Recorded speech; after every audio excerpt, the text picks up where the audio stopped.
this amazing group of individuals who helped come together to help organize this this visit, this showcasing of Utah for the International Olympic Committee Site Selection Group, has asked if I would just welcome you. My name is Spencer Eccles, and on behalf of our family, I just want to say thank you. And for this amazing group of individuals coming from the Olympic Committee, we say welcome home. It's not welcome, it's welcome home. You've come back, and for us, the Olympic spirit never left. And this whole, this theater that we stand in is really symbolic of what I think Utah stands for. It is a collaboration. It is an envisioning of what could be. It is the bringing together of community and the public sector, both public and the private community, working together to create something amazing. And here, we celebrate culture and arts, which is so important, I think, also to the Olympics and the Olympic movement. In many ways, you think of sport is an art, but there's so many other things. And for the early pioneers, as they were traveling across the plains, arts were really important to them, singing and music and dancing and other components of that, doing the drama and things like that. And that's what's celebrated here. And when the early pioneers arrived in this valley, it was a desert. And you can imagine, coming from Europe, it's so green and lush. Well, think about the East Coast, very similar. They show up here and it's nothing but jackrabbits and sagebrush, and to them it was a desert. And so let me just share something that was important to them and something that we think about in this state. And this actually comes from the Bible in Isaiah 35, verse 1. It says, "The wilderness and the solitary place shall be glad for them, and the desert shall rejoice and blossom as a rose." And it certainly has. And it blossomed like a rose in 2002, and we hope, if we're selected, we hope that happens in 2034. No pressure to the committee, just encouragement. We believe that Utah will blossom as a rose. We celebrate the arts, we celebrate the youth. This is a place where people come and youth come to be inspired and to dream about what they could be and to be lifted and enlightened. And sport does that for us. And so we just want to welcome you and say thank you for being here and for all of your efforts.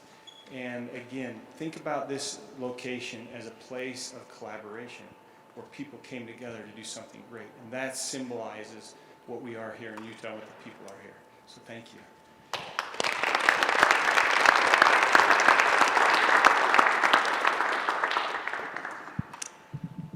Good morning, everyone. My name is Natalie Gochnour. I work at the University of Utah, and I've been asked to facilitate this panel this morning. I want to thank Spencer Eccles for his opening remarks, and I just want to thank Spencer, your family, for the amazing contributions and legacy you leave for all of us as Utahns. Let's give the Eccles family a hand.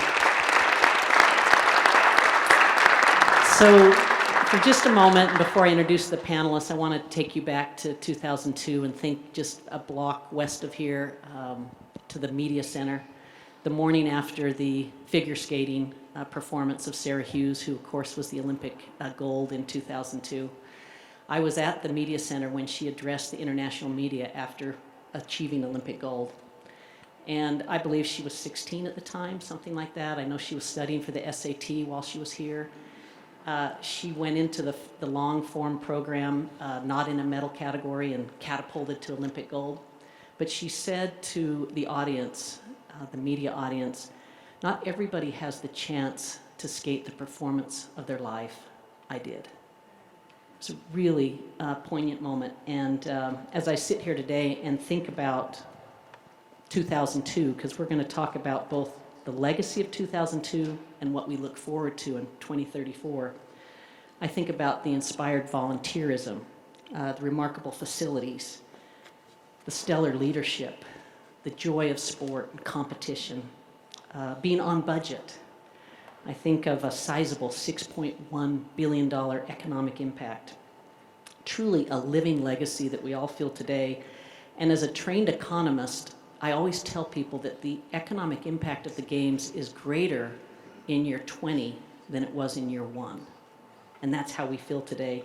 So in this panel discussion, we're going to examine what happened in 2002 and what we can look forward to bringing to our communities in 2034. And I'm super excited to introduce these panelists.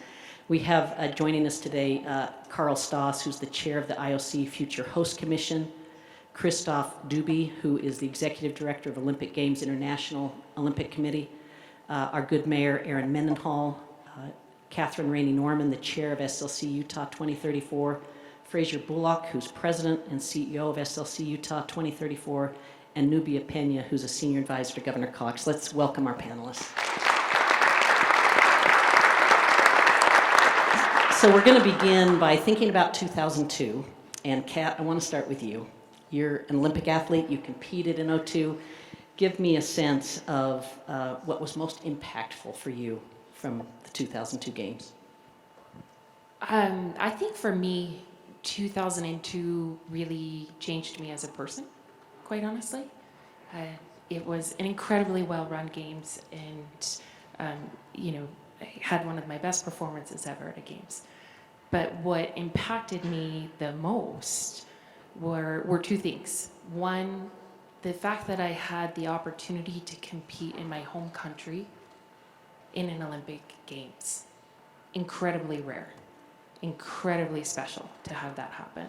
The last time that had happened in the United States was in 1980, and I wasn't born at that point in time, right? This is very much so a once-in-a-lifetime generational opportunity to have, and so I never take that for granted and see that as opportunity when we look to bring a future Games back. But then also I think the thing that that 02 did for me is it really made me understand the importance of how sport can unify us as a world. 02 was, as we all know, was in the aftermath of 9/11. And we didn't know as athletes if these games were going to happen, quite honestly.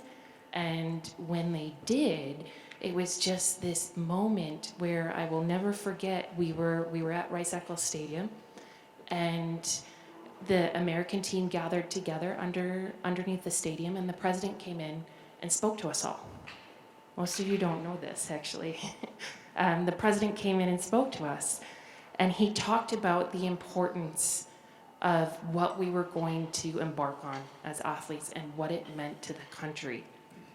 And, we had the opportunity to walk out, and then you had the flag from 9/11 walk into the stadium. And our stadium that had 55,000 people in it went completely silent. And I think for all of us, as that flag walked in, we felt this moment where we could sort of breathe and celebrate again, and the world came back together. And that is for me what changed me as a person. And I'll share that it's amazing that that impact is still even felt 20 plus years later. Last month I was up in Sun Valley, and I was speaking to a group, and I had a gentleman come up to me and he said, I want to tell you, back in 02, I was sitting in an airport, I was a Navy SEAL, and I was about to be deployed, and I saw you guys walk in, and it inspired us. Sport transcends. It goes so much further than just the 17 days and the 10 days. And that, I think, is what inspires me going forward, and our hope of a Games in 34. What I also love, Kat, so it changed you as a person, and now you're here, full-time, as a Utah resident, and you impact all of us. Let's go to the International Organizing Committee. Christoph, how does the IOC view Salt Lake City after 2002 and that experience? One thing personal about the opening ceremony. When you're in the opening ceremony, it's pretty impressive. The pageantry, and it's. And here comes Mitt Romney, walking with Jack Rock. It was after the flag, of course, right? And generally the speeches are very dignified. And here comes Mitt, and he says, "Is this a party or what?" And I say, well, this is United States, This is different. How do we view Salt Lake City? Well, put it this way, there is the Olympic blossoming. This city has really transformed, probably thanks to many things, but the games being one of the factor, no doubt about that. The confidence you feel in the city being in the sports world a winter capital is really important. When you look at what the games brought to the Olympic movement, you have the city dressing. How clever that was. You know, the look of the games is always into the venues. No, here it was in the city. The city was dressed. So you can dress up the city for the games. And not only you have the sport, but you have the entertainment piece. Sport is not entertainment, but sport has to be entertaining, right? And you made it really entertaining. The Medal Plaza was a Medal Plaza in Nagano. No offense to Nagano, it was really well done. I still remember the great moments. Here, what was different were the concerts afterwards. So not only you bring sport, but the culture in that particular case, music. What you did as well, extremely well, is manage the economics of this. And thanks to you, Fraser, you always had a very simple approach, which actually, being simple in something that sophisticated and complex is the ultimate exercise, and that was to spend only the money you had. It's radical, isn't it, Christophe? It's a radical concept. But you know what? It worked. And not only it worked, it allowed for the legacy, and we see some of this in the background here, to continue up until today. So you brought a lot to the Olympic movement, really, and this we'll be forever thankful. Yeah, thank you for sharing those sentiments. Mayor Mendenhall, I want to bring you into the conversation. And I don't know, were you a toddler during the games? Thanks. Can you hear? Oh, here. Yeah. I was a newlywed. Okay, a newlywed. But in Utah, okay, you know. very good. So how, looking back, you have this stewardship of our capital city. How did it change our city? Oh my goodness, I think both what Christophe and Kat have said can be, I'll reiterate them together to say that it was a maturation of our city. It was a recognition of our place in the world and our potential in the world. And I think you can enumerate it in the volunteer energy, the willingness of people, tens of thousands of volunteers. I love the advertisement that was in the newspaper at the time. What did it say? Long hours, hard work, no pay, better hurry. And how we did. We showed up. And many people were disappointed they didn't get picked. And we're still wearing a lot of our free volunteer swag around the city 22 years later. It was our moment of scale. And I think, not to go back too much, but what we're recognizing in this pursuit is how our full embrace of the Olympic spirit and culture into who we are as a state and as a capital city is perfectly aligned with the Olympic values and commitments. Be they workforce development, environmental quality, reuse and recycling, generally climate issues at large, good infrastructure, building community, supporting youth. That's who we are. That's what we do. And so when we talk to Carl and Christophe and their team, we don't have to fabricate something we would do if we were to be awarded the games. It's what we are doing and how complementary that is. And that's because I think in large part to not only a 2002 successful games, but a lot of leadership in the last 22 years at the state and across cities that has embraced it every day. Yeah, love it. Carl, I'm going to come to you, but right before I do that, Fraser, I just want you to reflect for a moment. So we talk about the new Utah. We're a mid-sized state. We're a multicultural state. We're getting more of our growth from the outside. We're a destination of choice. We have this elite economy. What role has 2002 the legacy of '02 played in creating this new Utah that we have today? Well, I think it was the opportunity for the world to see Utah really for the first time, because it was kind of this hidden gem.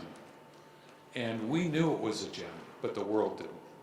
But then when the world saw not only our beautiful mountains, but they saw our fantastic people, because our people really, the values of Utah and Utahns resonate perfectly with the Olympic movement. Volunteerism, friendship, achievement, welcoming. And so the world got to see that on display for the first time. And so we as Utahns were able to show the world who we are. I think that really resonated with the Olympic movement, and then allowed us to now be on this journey where we now just love the games in Utah. And as a result, we want them back because we see the potential to once again send that message of Utah being perfectly aligned with the values and aspirations of the games. Yeah, I love it.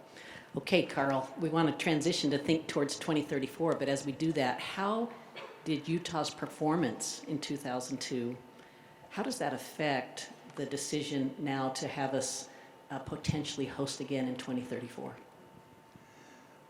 In person, I was not able to join these games in 2002, but I was one of more than 2 billion spectators at the TV. And it was a successful game for Austria, because I'm from Austria, a winter sport country, roughly the same size as Utah. And we won 17 medals, so 2 of them in alpine and 1 in cross country. We won 4 silver medals and 10 bronze medals. That was a great success because we beat Switzerland. This is a neighbor country, and we are always fighting. We are in a good competition, and we try to do the best. Now, the 2002 games are the first games where you broke all the records with ticketing, TV spectators, income. You had a surplus from $40 million. And this was the kickoff of your legacy. And you started with this program, and you never stop since 2002 to go further for a new Olympic Winter Games. And now we are on the way to do that. And I'm very impressed what I saw yesterday, the first day here in Salt Lake City. And I was impressed because I saw your innovation. You would like to bring many, many sport events to the people and to the city. Not vice versa, to bring the people to the venues. You could not bring the mountains here to the city. That's not possible. But you could bring some events like curling, like big air, like ice hockey, like ice skating, and. And this is the right way. And sport is the only way to build bridges and not walls. This is important for us and our community, to show the world that sport is just one language, a universal language. We understand all the same language if we are doing sport. This is very important, and Utah show us the way, and we are very, very happy to be here. Yeah, love it, Carl. And you know, my last name's Gochnour, which is Swiss. But I want to welcome you to this beautiful city. All right, we're going to turn now to the 2034 Olympic and Paralympic Winter Games. I was asked, it's odd because I'm moderating, but I was also asked to speak to the economic impacts. That's my area of specialty. At the Kem C. Gardner Policy Institute, we've looked at the games very closely to understand it. We estimate a cumulative economic impact of $4 billion to our state, 30,000 job years of employment, and $15 billion in personal income if we're successful in hosting the 2034 games. But as a trained economist, I want to be the first person to tell you that that's not the real economic impact of the games. They say that economists know the price of everything and the value of nothing. And I want to show that I'm a different kind of economist because I absolutely recognize that the true economic impact of the games is that living legacy that lives in the hearts of people and changes us. It's about hope, inspiration, confidence in ourselves. That's a huge benefit to our state. Our associations together, the happiness that brings us, but most importantly, the light that we share with the world. And we think of the Olympics as a gift to us and then a gift that we can return. And that's economic impact. And so that's my quick, that I was asked to share about the economic impact. That's how we view it here in the state. Nubia, you represent Governor Cox. We're turning to 2034. We're all about impact in this state. We have a flagship university that wants to maximize social impact. We have a governor that's chair of the National Governors Association and trying to teach our country how to disagree better. Can you describe to us how the games can be best utilized in 2034 to create impact? Absolutely, and thank you so very much for that question, and good morning, everyone. So I want to preface my comments by saying that I've always been a fan of the games, but my love story really started when I traveled with the Olympic Bid Committee to Switzerland. And I had the opportunity to visit the Olympic Museum, and I saw for the first time the true and tangible, palpable impact that Utah created, where I saw the footage and I saw the medals and I saw the stories.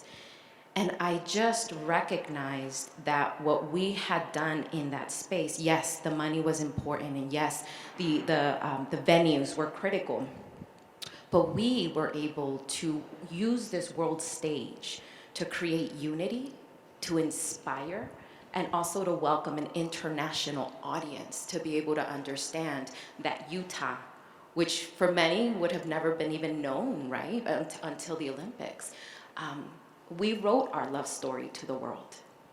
That was our moment. And so the impacts that we have is to really be able to use this world stage to acknowledge the power, the unifying power of sports, but the social connections that happen. And volunteerism, several of you have touched on this. Utah is known for our service-oriented culture. Right from our LDS faith and our missions that we have, and ensuring that we're connected and committed to our most vulnerable in the community. This is something we value. But what was so special was that I recently attended the Kem C. Gardner's Policy Institute's The Past is Prologue discussion. And to hear how there were CEOs and vice presidents and business owners who were changing out rooms, you know, being our Ubers. They were giving back, regardless of title, of weight, of who they were. They said, I will show up for our state. And so we know that there is such an important opportunity for Utah to continue to model what is truly valuable about this work, this movement, and it is the social human connection. But the other part is our youth, our legacy. And we are investing in a dream that they would be able to potentially one day, through hard work and discipline and mentors that we have here living in our state like Kat, that they would be able to one day take the stage and to receive a medal and represent our country, or Austria, or Switzerland. Covering my bases here, family. So, but the other piece I will say is that the Olympics gives us an opportunity 10 years before and 10 years after to think about the policies that we would be able to develop. And right now we're already on track. The First Lady, please keep her in prayers and thoughts. She did have surgery yesterday, and so we're glad that she made it out well. But she's created the Show Up Initiative, which is championing volunteerism, which is championing service, but it's also championing unified sports. So this idea of creating a healthy culture for our youth, making sure that we're thinking about what could we do from institutional, educational, and local community efforts. How do we get our babies healthy, involved, and again, finding community with one another by breaking down the walls that Carl, you mentioned. So there's so much good that we can do. The Olympics are definitely the platform that we want to capitalize on, and we again thank our delegation for being here and potentially choosing us. Choose us. I love it. You know, Nubia, you talk about impact. I mean, we have Tim Shriver in town today. He's an impact scholar with the University of Utah, chair of the Special Olympics. He's talking to the Salt Lake City School District this morning. We have the ambassador of Ukraine here today, and we have the IOC here today. But those are examples of impact. We get really excited about it. Carl and Christoph, can you just give us advice? Give us advice on how we create the greatest impact, benefit our communities over the next 10 years as we contemplate and prepare for 2034. What's the secret to impact? The secret impact is to bring the youth to sport, because the youth is our future, for all of us. And through sport, you bring young people together, not at the screen, not at a computer, to bring it to a competition and to show them life is discipline. We have to learn discipline to come to a success. Otherwise, you will never have success in sport. And I think you show the right way since more than 20 years. 22 years. Yesterday we had the chance to go to the university and to spoke to some athletes from US team.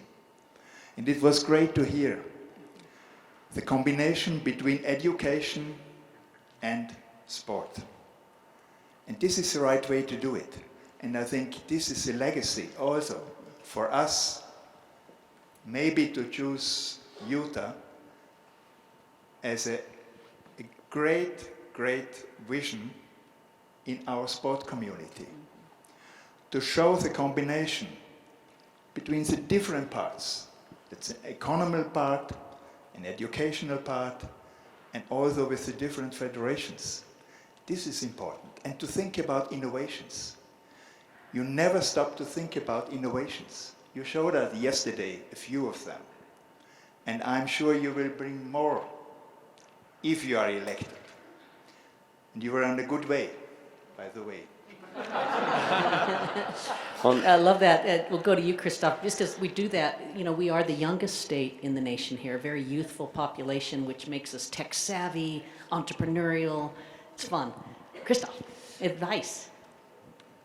Well, that would be very pompous to give advice, right? So let's be modest here. But two things I would say. Do not organize the games. And second, be bold and ambitious. And I will qualify that. First, do not organize the games as of yet. You have all it takes. That we know. You have the venues and you have the people. Once you have that, you have the ingredients to deliver the games. And it is urgent not to start too early. We can do that later. We can focus on games operations later, even when AI will be with us and allows us to plan for an operating plan of Delta Center in a different way than before. Let's not hurry on this. But then be bold and ambitious, and I'm speaking as a Swiss. Yes, we finished 11th on the table. You finished 10th as Austrians. But we tend to be like the Utahns. We are more on the modest side in Switzerland. And be bold and ambitious. Why? Because you can deliver a lot. And I would be very much inspired by France and Paris 24 and what they have done. They started very early with this ambitious that the games should be France games and not only Paris and the vicinity of Paris. And I think we should have this ambition for these games as well, because those programs for kids, and I see some representatives back there in the room, and we have the boards. Why not take this to the rest of the United States? Those programs, those toolkits that you have developed in Utah, they can benefit the children around the country. So be bold and ambitious, because as Utahns, you will do it the Utah way. But the rest of the US, and by the way, internationally, we can learn a lot. And these are the opportunities to seize, according to me. We have time to do that. We have all it takes. Yeah. Mayor Mendenhall, give us your vision for 2034.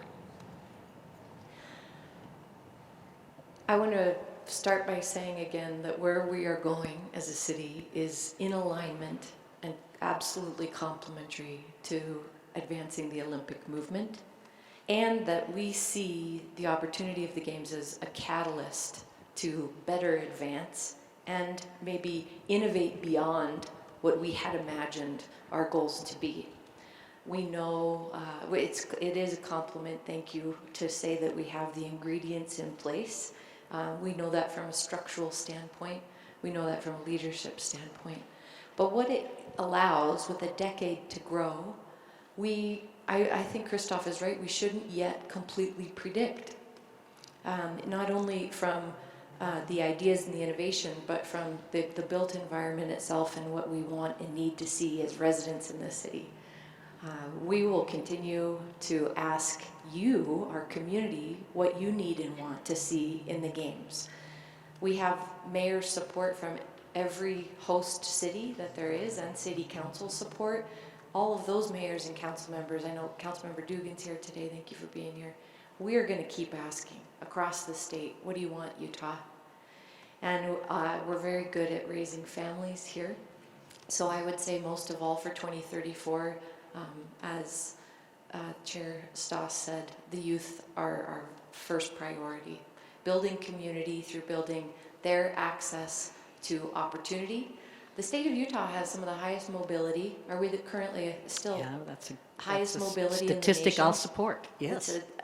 Meaning if you're born into a household with X income, you have a higher likelihood in the state of Utah of achieving greater than X income as an adult than you would almost anywhere else in the nation. We want that opportunity to be 360 degrees. And the pathways to those opportunities, meaning could be through sport, through mentorship, through the ability to connect with people who have achieved their dreams, and then putting kids on a bus after school to go to the Kearns Ice Oval or up to the Utah Olympic Park and learn how to realize their potential through the pursuit of difficult things in sport and with the support and mentorship and our belief in them. I don't know what your story is as a child, but probably at some point you decided you wanted to do something that you had no idea how to achieve. And the Games for a decade can be whether or not people end up becoming professional athletes like the IOC members who are visiting us this week or not. The pursuit of sport through the next decade in this state of Utah will make us stronger. It will make us a more successful community, and it will solidify our identity as bold and courageous, as Christoph encourages. And I could talk about the environmental opportunities, the infrastructure, and the arts and culture that we want to build, but our kids are the most important part. Love it. There seems to be this theme of impact and sport and youth. Kat, how can we use the next 10 years to benefit our youth? Yeah, I think my competitive nature might come out a little bit right now, and I want to say, like Christoph, challenge accepted. We have incredible organizations here in Utah, and they're doing great work. And I think, myself, Mayor Mendenhall, we have young kids, and man, I look at my son and I'm like, I want to be you. I want to have your childhood. All of these amazing sport organizations that are out here that he can try. Youth Sports Alliance, Utah Olympic Park, Discover Winter. We have incredible things that are happening here. And Christoph, I think you're correct. I think there's an opportunity for us to sort of lead forward in the nation.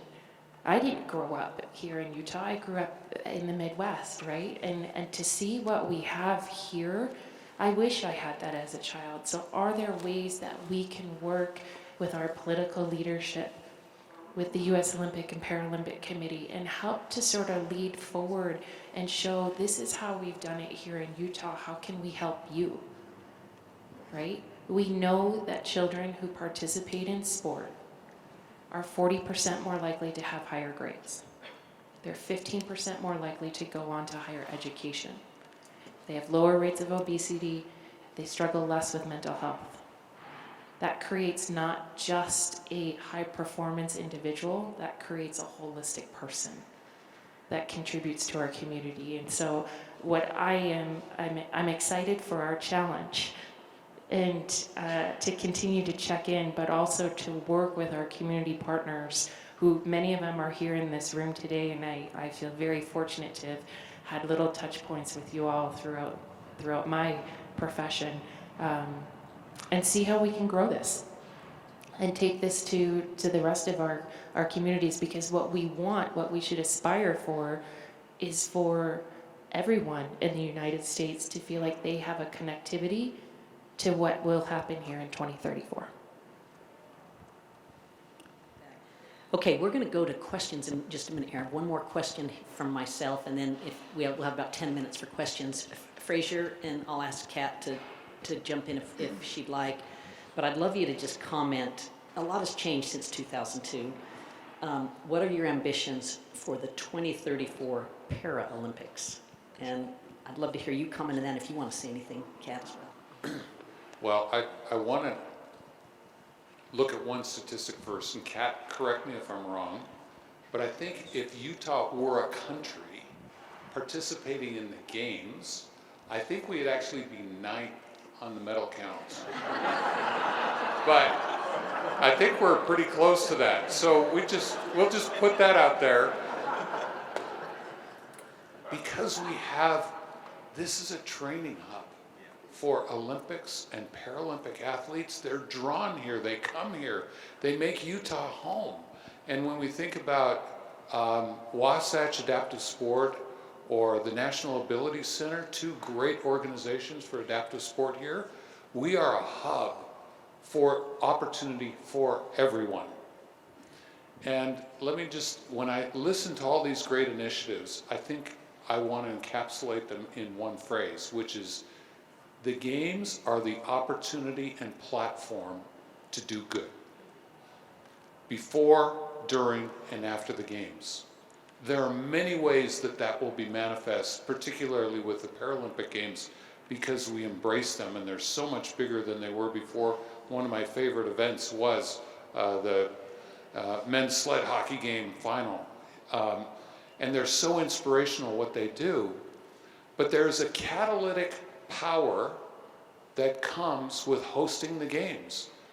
Hopefully the day will come when we get awarded on July 24th, the games, we embrace that power to do good in all its many manifestations, and we want to utilize it with all of our partners, the IOC, the USOPC, all of our community organizations, our venue communities, to actually map out all the roadways to maximize the use of that catalytic power to do good.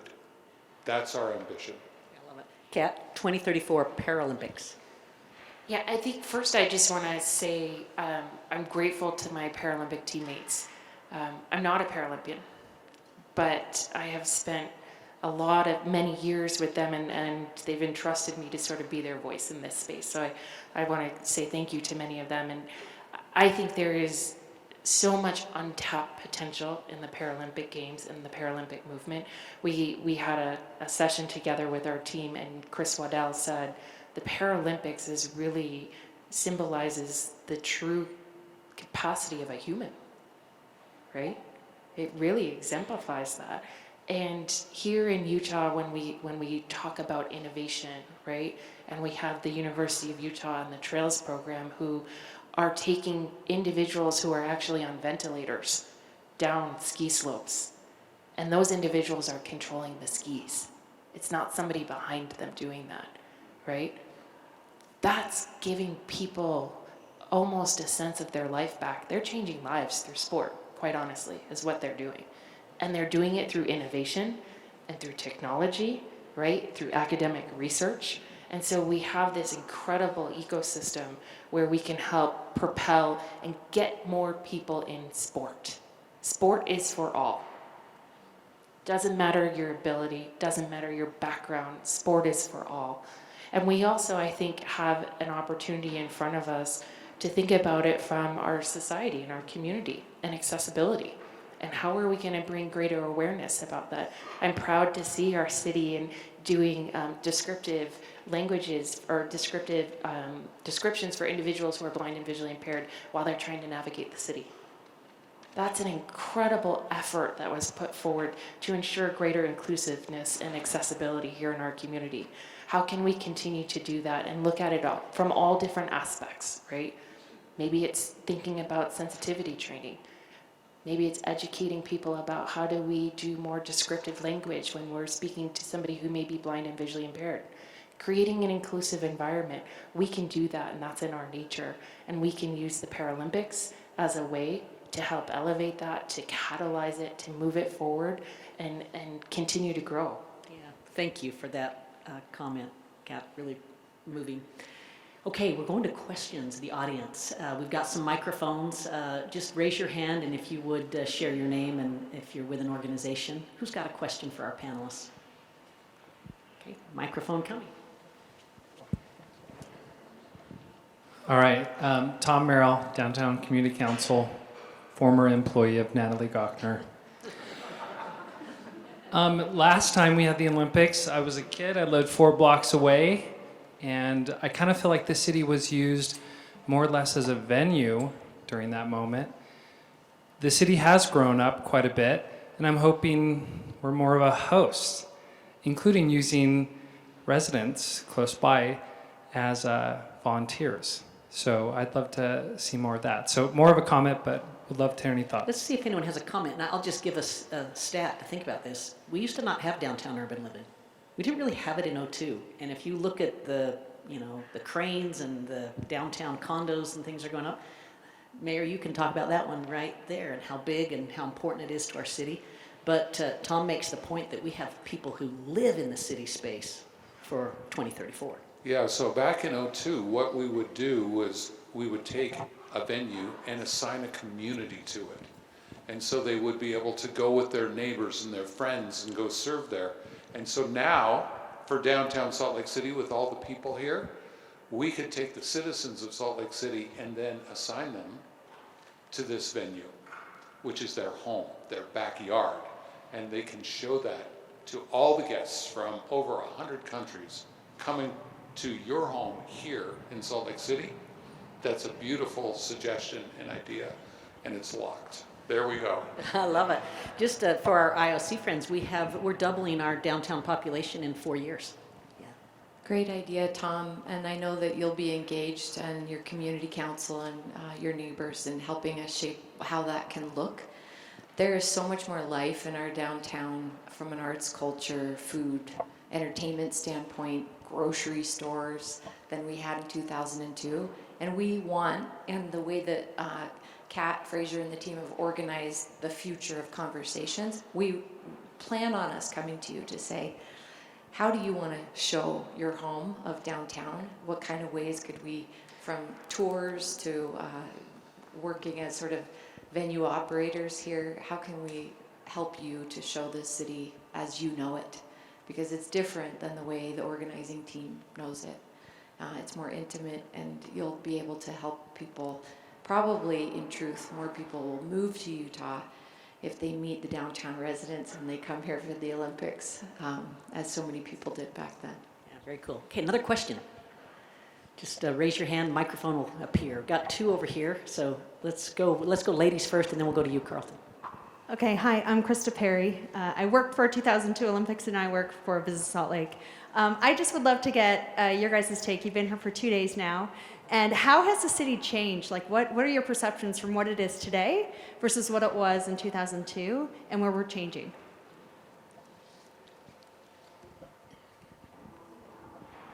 So you missed it in 2002, right? So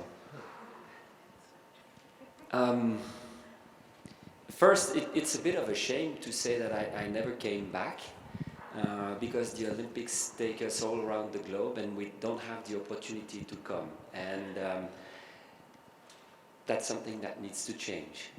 And one of the reasons is that when you live a gap of 20 years, you realize that home has really changed. It's not the same at all anymore. I remember coming to Salt Lake some Sundays, and you would feel quite alone around because of the little residence that there was at the time. Totally different. This is really night and day. It starts with the built environment around, obviously. You have many more skyscrapers and many more restaurants and many more shops. So that's the obvious. But one thing that transpires as well is what we've been receiving from the people. And this is that when you come before the Olympic Games and you haven't done it, it seems overwhelming, and you don't have, or you didn't have at the time, the confidence that you have today, receiving the world and that opportunity, because you don't know what it will be and you don't know whether it will be successful. So everything we've heard from everyone, from the elected world to business, sports, is the confidence that transpires, especially when it comes to the games and how Utah can shine again. So yeah, really different in the built environment and the spirit around. Okay, we can leave it at that, but Nubia, I want to bring you into that question because, you know, I follow the statistics. It wasn't that long ago when 1 in 10 Utahns were a racial and ethnic minority. Today, that's 1 in 4. That is such a dramatic difference. This city and this state has become multicultural, a center for commerce, entertainment, sports, culture. I wondered if you wanted to comment. Absolutely. Thank you so much, Natalie. And it is exciting to see the landscape of Utah, our demographics change, because this, I think, also gives us that advantage that we are prepared to welcome the world, that we are prepared to make sure that this is a welcoming community where people feel loved, seen, and valued.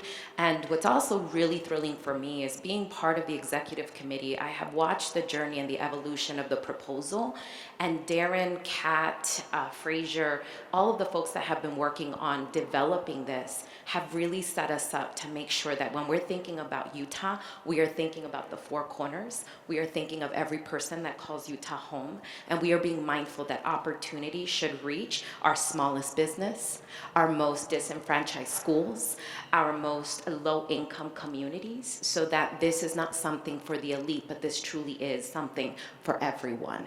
So again, we're thrilled and excited that we're being considered, and I think that Utah is well positioned to show that our heart posture is for people, and that we want to make sure the Games embodies that. And it's every person, just as Kat mentioned, sports is for everyone. Yeah, thank you, Nubia. Carlton, it looked like you had a question, so let's get the mic there. And we'll make this our last question, and then we have one for each of you before we conclude at 10. Yeah, I served on the city council back in 2002 and had a lot of underserved youth in that district, and to get them excited about the games, we started collecting foreign flags. I went from a half a dozen to now I have 95 in my garage.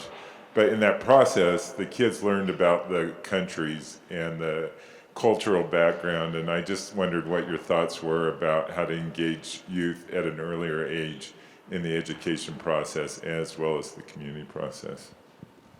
Who wants to tackle that? Fraser? Yeah, and Kat can jump into this.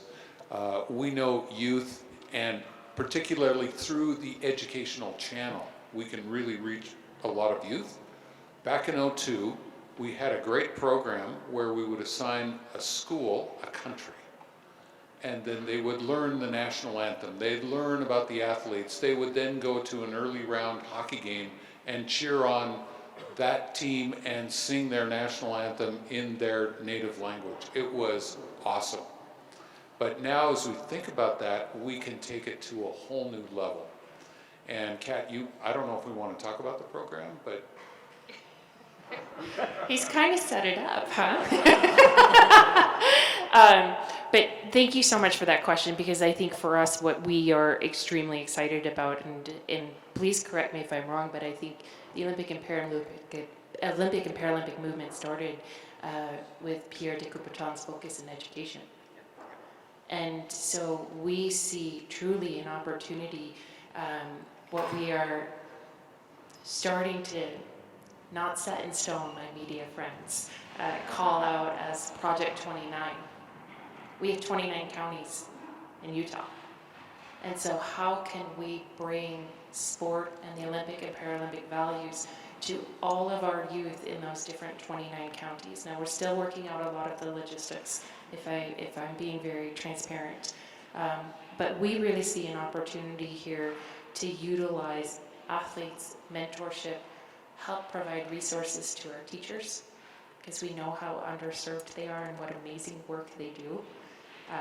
And really try to provide an opportunity where if we start this as soon as we can, we have 10 years. 10 years to impact these kids.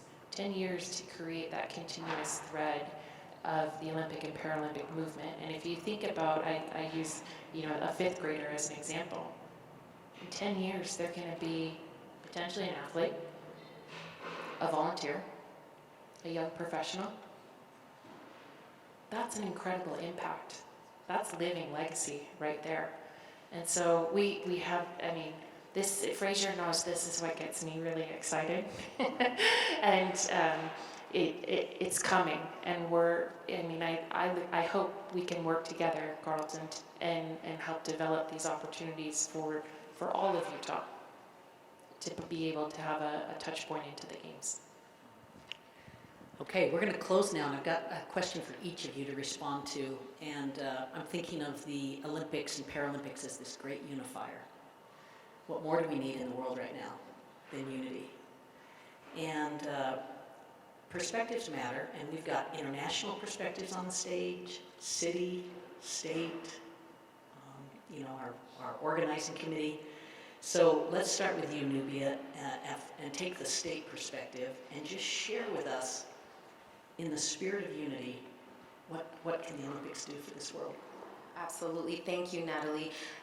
Speaking again on behalf of our administration, the delegation had an opportunity to meet with Lieutenant Governor Henderson yesterday, and you've also had the opportunity to connect with Governor Cox. And what I hope you have seen is that the leaders at the highest levels, also with our legislators and our private sector, is that we have such a desire to be all in. That we want this opportunity to be, again, our love story to the world, where we are building a moment that really becomes a movement that continues to have legacy and impact, just like we did with 2002. And what we're very good at is staying excited. Right? The fact that, Mayor Mendenhall mentioned, we're still rocking our gear from 20 years ago, right? Like, we're still excited. We have the echoes. We have the families in this state that have invested heavily in bringing this back here. And so from a state perspective, we have an attitude of saying, what can we do? How do we support? And how do we help Utah continue to tell the story that the Olympics matter, the Paralympics matter, and that this is something that really can help define how Utah treats when we welcome the world back to our state. Yeah, love it, Nubia. All right, Mayor Mendenhall, you're mayor of the capital city. You're a mayor to the state. What's your perspective here on spreading greater unity in our world? One of the greatest ways to feel like you're a part of something is to know what direction that something is going. And when we commit to a games, we have a firm deadline. It's not, government can move slowly at all levels, we know that, but there is a firm deadline when you have a games even a decade away. And the direction this city is going is toward more families in the downtown, a pedestrianization of this Main Street corridor, punching over on First South there to connect with our convention area in a new way that invites people year round. A green loop that encircles this downtown core so that when we have better options as people with young kids to move downtown and have a place to get our kids' energy out before, during, and after the games. The technology sector moving into the downtown core of the University of Utah. Just earlier this week, Bed to Bench happened again, where medical innovators up at the University of Utah compete to solve for medical problems. Talk about Paralympic opportunities. Like we haven't even scratched what the tech industry in Utah could do to advance our games. This direction that we're going is a leveling up of the city. We're going there anyway, but our deadline of the games will bring unity to us, and it will bring a sense of, I think, purpose and cohesion that Salt Lakers love to have about our identity, and it'll be enhanced and amplified by the games coming. Yeah, well said, Mayor. Kat, give us an athlete's perspective, Olympics, Paralympics, unity in our world. I think it's something, and I look to my IOC athletes as well on this. I think as athletes, they are looking to come back together again. if you think about the last 2 games and we haven't been able to be together again, right? And this will happen in Paris. I think Paris is going to be a beautiful and almost joyous celebration because the family, we refer to this as the Olympic and Paralympic family, right?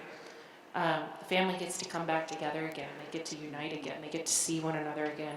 And I think from an athlete perspective, that is very exciting for us here in Salt Lake to have one village again, so that regardless of what sport discipline you might be in, I can go and cheer on my teammate in freestyle skiing and not be disconnected from them, right? Because you forge relationships. You, as athletes, you know, we spend more time together with our teammates and our coaches than our brothers and sisters, our family, right? And they become part of our family. And so to be able to have that condensed, compact games, to have one village, I think what we are excited for, I think, is the unity and to be able to come back together again. Okay, IOC perspective, Christoph and Carl. First, you're right, it's a family, but as a good friend of mine says, it's the Adams family because we're all different but love each other. So that's the Olympic movement. Listen, let's take images. Afghanistan, China, Russia, Belarus, you get the picture. Now you take athletes in speed skating, in cross-country skiing, in biathlon. No matter where they are from, what their religion, political system, or passport, they can be in that greatest Olympic village here in Salt Lake City. So that's the perspective. Is there a better place than this village that we visited yesterday? Very ably guided. I don't see a better fit. And that's the power of sport. That is the great equalizer. It's not a question of passport. It's a question of being the best at what you have trained for your whole life. And if you deserve, you are on that field of play and you're sleeping in that village. Carl?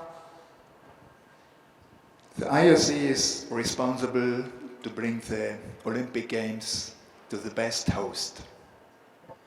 And this is a new way of the Agenda 2020+5. So we started the dialogue very early with Salt Lake City, I think 4 years ago.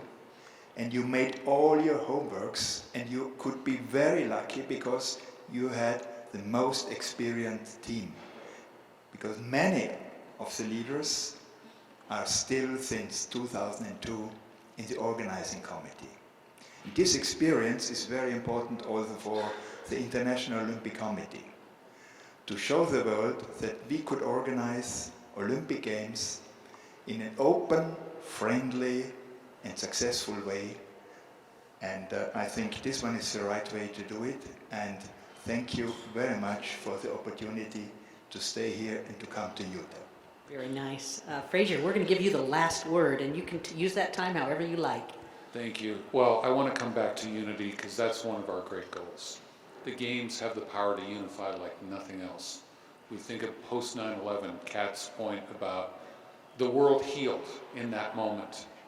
But when I think about what brings unity and what brought so much unity in Utah when we had the games, unity comes when we serve.